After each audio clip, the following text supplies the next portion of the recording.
Hello మామ, నమస్తే అందరికీ. అందరూ ఎలా ఉన్నారు? అందరూ బాగున్నారని మనస్ఫూర్తిగా కోరుకుంటున్నాను. మనం యూట్యూబ్ ఛానల్ స్టార్ట్ చేసిన తర్వాత ఇదే ఫస్ట్ లాంగ్ వీడియో. ఈ వీడియోని ఎండ్ వరకు చూసి మరింత సపోర్ట్ చేస్తారని మనస్ఫూర్తిగా కోరుకుంటున్నాను. ప్రతి సంవత్సరము లక్షదీపోత్సవాలు చేస్తున్నారు, కానీ ఇంత గ్రాండ్గా అయితే ఈ ఇయరే చేస్తాండేది. ఇది 6th ఇయర్. డిఫరెంట్ కాలేజెస్ నుంచి, డిఫరెంట్ స్కూల్స్ నుంచి పిల్లోళ్ళు వచ్చి అక్కడ అరేంజ్మెంట్స్లో వాలంటీర్గా వర్క్ చేస్తున్నారు. చూడటానికైతే చాలా బాగా అనిపించింది.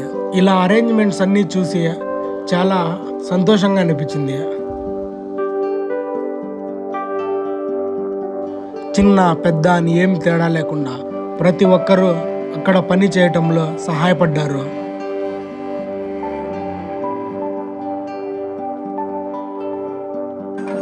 శివ పార్వతులను ఊరేగింపుగా మంగళ వాయిద్యాలతో తీసుకొని వస్తున్నారు.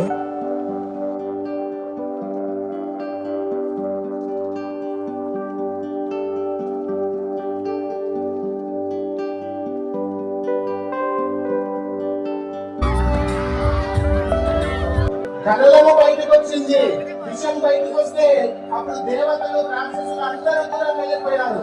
అప్పుడు ఎవరు ముందుకు రావాలి? పార్వతీ పరమేశ్వరులు. అందరూ దేవతలు, రాక్షసులు, ఋషులు అందరూ పార్వతీ పరమేశ్వరుల దగ్గరికి వెళ్ళారు. అమ్మా, మీరు మాకందరికి తల్లి తండ్రి, మీరు ఖచ్చితంగా కరుణోపాయాన్ని మాకు బోధించాలంటే అప్పుడు పార్వతీదేవి తన భర్త అయినటువంటి పరమేశ్వరుని వైపు చూసి మీరు వెళ్ళి స్వీకరించండి అని చెప్పింది. ఏ భార్య పంపుతాదండి భర్తను?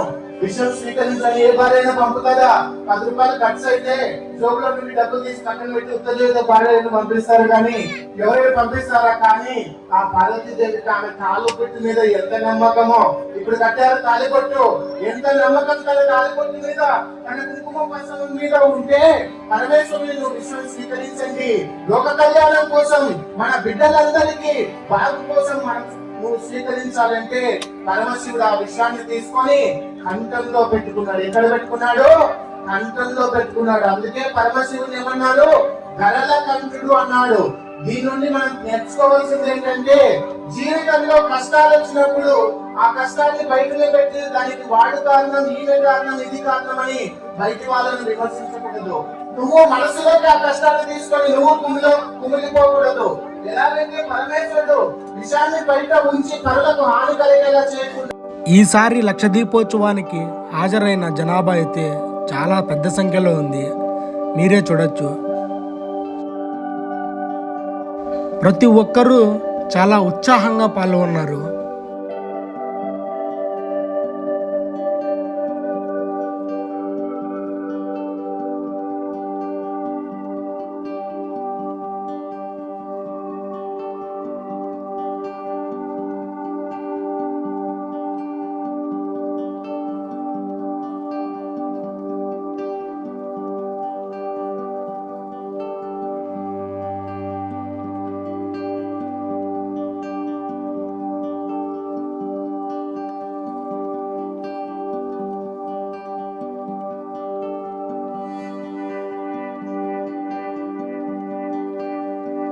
శివపార్వతులకు పూజ కూడా బాగా జరిగింది.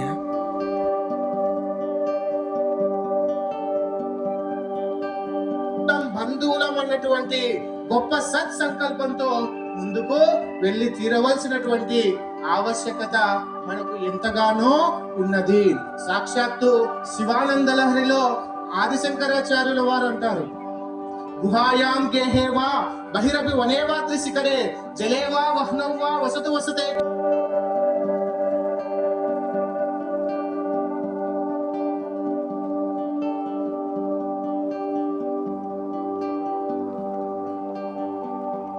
ఈ వీడియో మీకు నచ్చిందని అనుకుంటున్నాను. మళ్ళీ ఇంకో వీడియోతో మీ ముందుకు వస్తాను. అంతవరకు like, share and subscribe comedy బండి. మీ సపోర్ట్ నాకు ఎప్పుడూ ఉండాలి.